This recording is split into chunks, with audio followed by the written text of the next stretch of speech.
Jojo. You feel it in your tummy, like you're full of butterflies. I like action because it allows me to express myself in a physical way. Of course, it's much more painful than it used to be 10 years ago. What would you have done if you hadn't become an actor? You answer that the way Kobe Bryant answered it years ago. If you could have dinner with anyone, who would you love to have dinner with? Of course, there's a million people. We could just get everybody together. We have family style. Scarlett Johansson's barbecue, I can see it now. Hey family, welcome back to the show. I'm Carlos Watson. Look, we got a big one for you today. Your girl Scarlett Johansson stops by.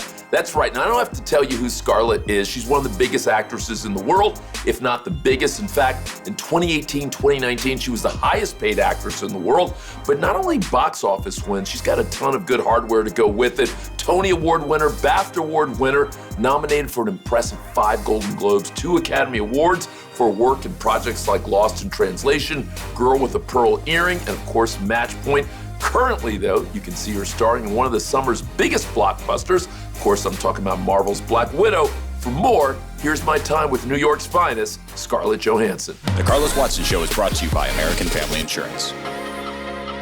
Hey, Scarlett, how are you? Hey, how's it going? Thank you so much. I know you have a packed day. How is this junket thing? Does it drive you crazy? Do you enjoy it? Is it just part of the job? It's enjoyable to see people's responses to the film, and it's really my first it's the first way I get to get any sense of how people are reacting to it. It's a fun movie to talk about. Here's what's gonna happen. Natasha, don't slouch. I'm not slouching. You're going to get a back hunch. Listen to your mother. Oh my God, this... Up. All right, enough, all of you. I didn't say anything. That's not fair.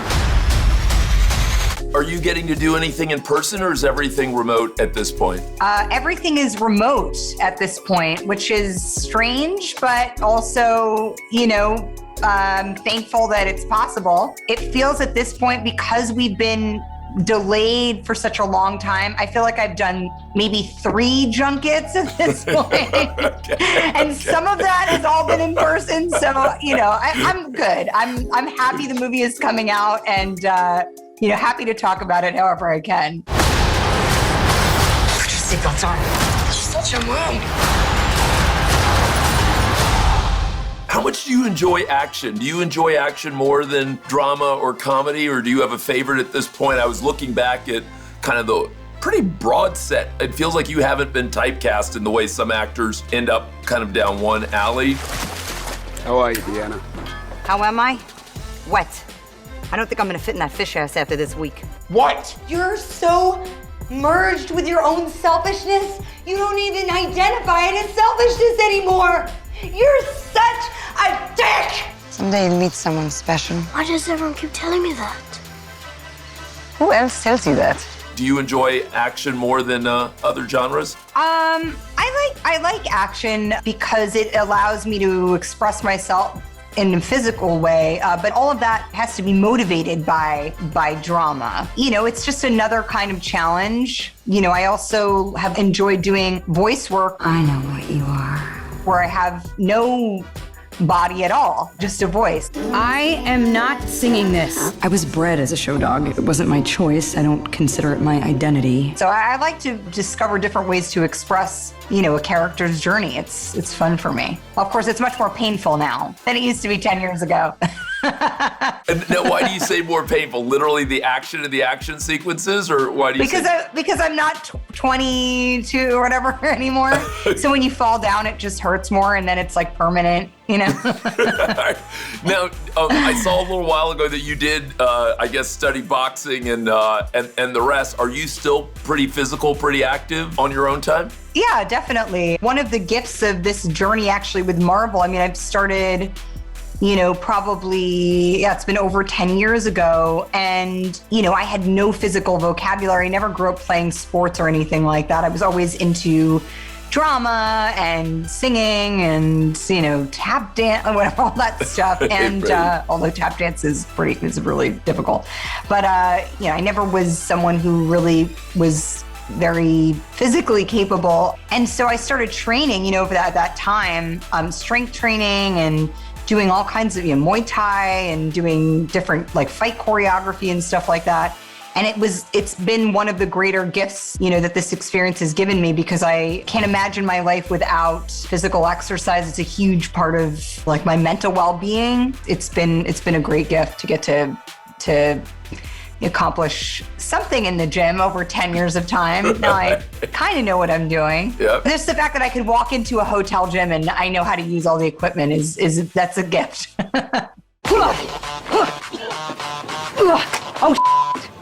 Sorry.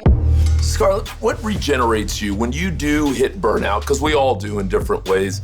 Have there been interesting things in this world, in this life, that gives you that energy back or that helps you reset? Well, I mean, definitely physical exercise helps me a lot. If I'm feeling stressed out or burnt out or down or pent up or frustrated, just reconnecting with my body, that's a very grounding thing for me. So whether you find that at the gym or going for like a beautiful hike in nature or swimming or, whatever that is for people, I think that for me is always a good kind of reset to try just take care and remember, okay, I'm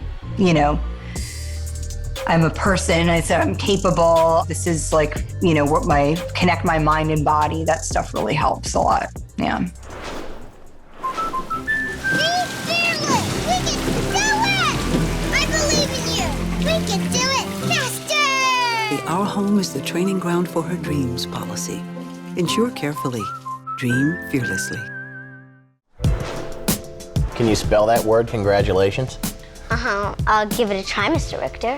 Andy, come on. Of course she can spell it, all right? She's a spelling bee champ. I'd rather try a harder word. It's more fun.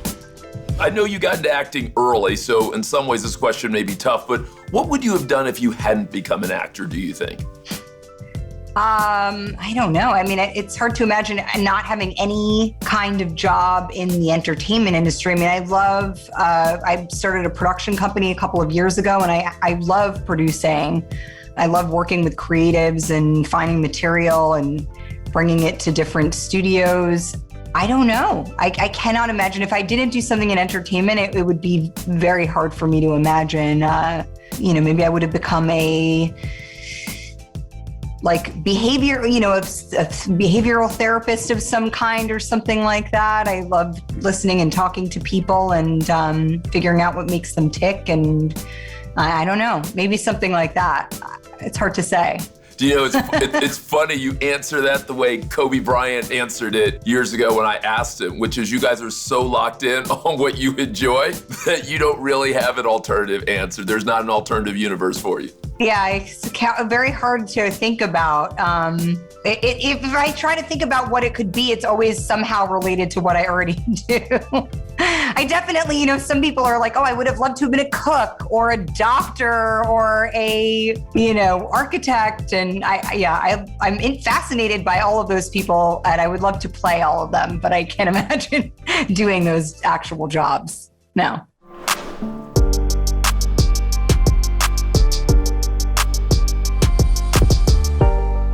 Scarlett, what would you go back and tell, not just your younger self, but other people who watch your road, love the breadth and the creativity and are asking you about success? And if you really were kind of not in a large public forum, but you were having kind of a one-on-one and you were giving them the real, what would you tell them about dreaming fearlessly? What's the most interesting thing you've learned? Dreaming fearlessly. With every, gain, there's a loss, obviously, and it goes, and vice versa. Right. So I think I often think about that, whether something is happening that feels like it's, progressive in a positive direction, or if something feels like it's, maybe happening where I'm kind of taking a couple steps back. I try to think about what the, bigger picture is, and thinking about the bigger picture means, considering that gain or loss. Every decision that I make, I consider both of those things, and I think it's easy to get lost when you're really ambitious and you're just kind of keep moving forward and, you don't take the time to think about, what is like how your life is changing, you can get really overwhelmed with stuff and kind of burnt out. And that burnout can be really debilitating. And so I think it's just important to consider, the big picture as you make progress, and even if you kind of fall back sometimes too. So it's always important to kind of take a look around before you step in any direction. Study the picture as a whole. Final question. If you could have dinner with anyone, Scarlett, dead or alive, who would you love to have dinner with? Who would you enjoy sitting with? It's a tough question. Gosh. It's hard to say. My mind goes in so many different directions. I think I would have liked to have met Stanley Kubrick. I've been watching his films lately, and I'm very interested in his perspective, what makes him tick, and I would have liked to have met him. He seems like a very interesting person. Of course, there's a million people. I'm like, I would love to meet Simone Biles. I'm like watching all of the Olympic stuff right now, and I'm like, that girl seems amazing. So it's all over the place, but I think Kubrick would have been cool. That's not a bad, you know what, maybe it's brunch. Maybe it's brunch with Kubrick and Simone Biles. That'd be kind of fun. Those two people together could be interesting. We could just get everybody together. We have family style. Yeah, I like that. Scarlett Johansson's barbecue. I can see it now.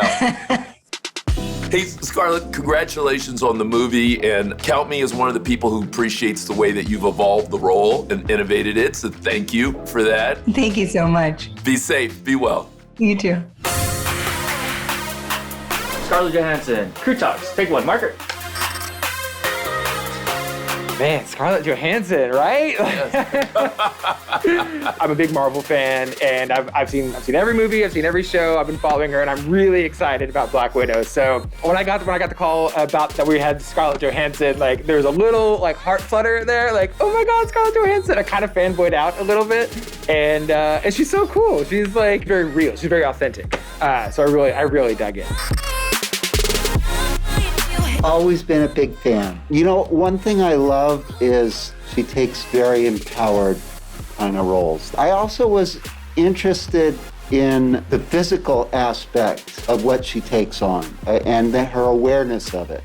You heard her talking about her mortality. Yeah, and I agree. I thought she was really down to earth. But also I was impressed by her presence. I'm sure she's got a chock full schedule today, but I was just impressed by her for being here now. For a star of her stature, could easily not be that way. We talk a lot on the show about people's journeys and mental health and overall health as well. And when you ask that question of like, how do you reset? She spoke like somebody who's really been through the muck. Like she talks like somebody who has done a lot of work in be it therapy or reading, taking care of herself, and she's kind of out the other end. She seems very healthy right now. I've just felt this incredible warmth towards her when she said that, because I felt happy for her. And I do want to highlight what Margot said. Having worked with a lot of people who are in that, stratosphere, there's always something else going on. And you always feel like, and you have that when you're interviewing, you're like, hello. But she was 1,000% present. Yeah.